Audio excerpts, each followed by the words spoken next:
Wife at saka Ania. Ano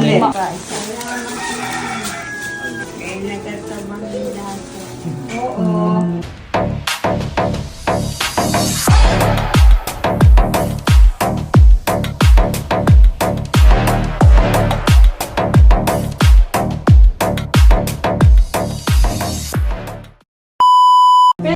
Hello mga ka-MC! So for today's video ay mamalita karon og mga needs para kay Lola nga among dalhon karon padulong sa Purok 5 Ipil. So part ba na siya og mabwa.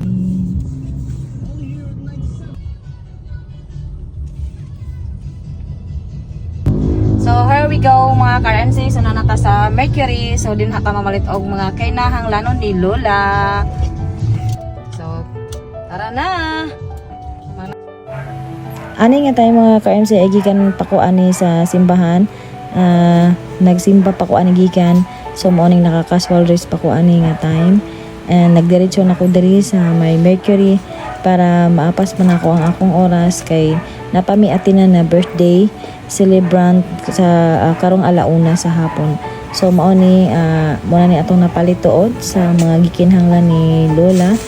And nanami karon sa cashier o magbayad na pud ko and ready to move na pud ta sa atong destination. So paggawas na ko is ulan di ay, so dili ko og tabok.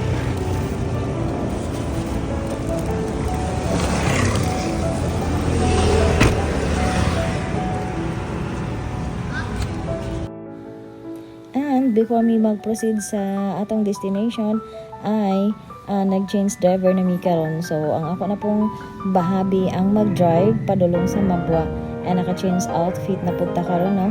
So kung napansin niyo nakainis na ko og sanina. So akong kanina nasa kilid. So naanami karon diri dapit sa may Ipil and naabot na mi diri sa lugar nila ni Ma'am Ivy. So pasulod ang ilahang balay. So nagbaktas ani didto pasulod and medyo layo-layo pa ang atong baktasan. And here we go. Naabot na tayo sa bayan nila ng Lola.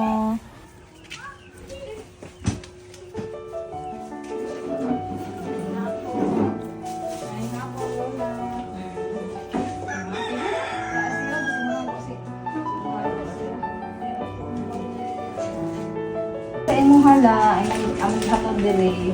Nagtaguan. Oo. Si Ma'am Ivy nag-message sa RMC official. So mo ni among nadala diri ginagmay ra pud noon. Salamat din sa radyo mo.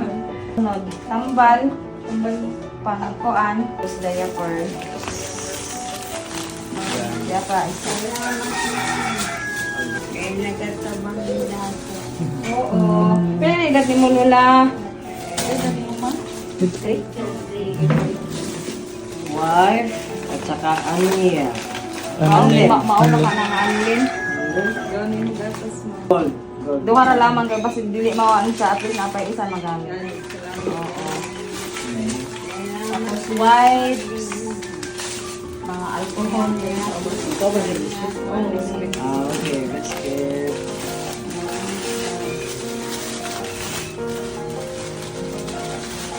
mga tanan, mga personal na tubig.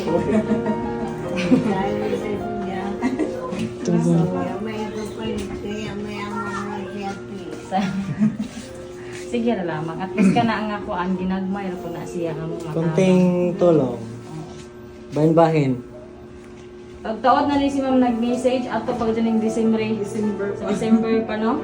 Oo. Kay basic ayaw ni. Yang among pining among kuan pod videographer gikan ni siya nagsibo na di ba ina og Martes ang may pulis nga wala dito man sa Cebu. So lisod lang muna ka. Gani ko ang nahak man ako sa unang sa lugar ni sinag-iyon daw to ng kuan. Oo. Pag check how ganina, naka-block naman ko. Hindi ka nagdiling kang number. Ako guys mo na kay nagkuan mo ko nag-service. Sige, so kasi kay istorya ni Ngunay or Lola, kamo ni tatay, pinagmera. May salamat. Salamat sa habang. You're welcome.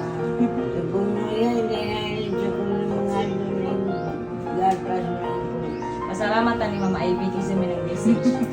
Diyan mo, nakaabot ang inyahang kuan. Sinaagi sa iya. Og before me manglakaw mga ka-MC, so ako sanggid chika-chika si lola o si tatay. So gikumusta na ko ang ilahang mga health. Og naay sakit si lola sa kasing-kasing o ang ihang kamot ay magkurog-kurog na kunot tungkol na po siguro na sa katigulangon niya. And si lolo pod ay nanapod siya sakit. So ang among mga pag-ampo mga ka-MC na unta hatagan paghataas pang kinabuhi si lola o si tatay. And that's all for this video. Thank you for watching Always Vlog. Until next time, God bless everyone.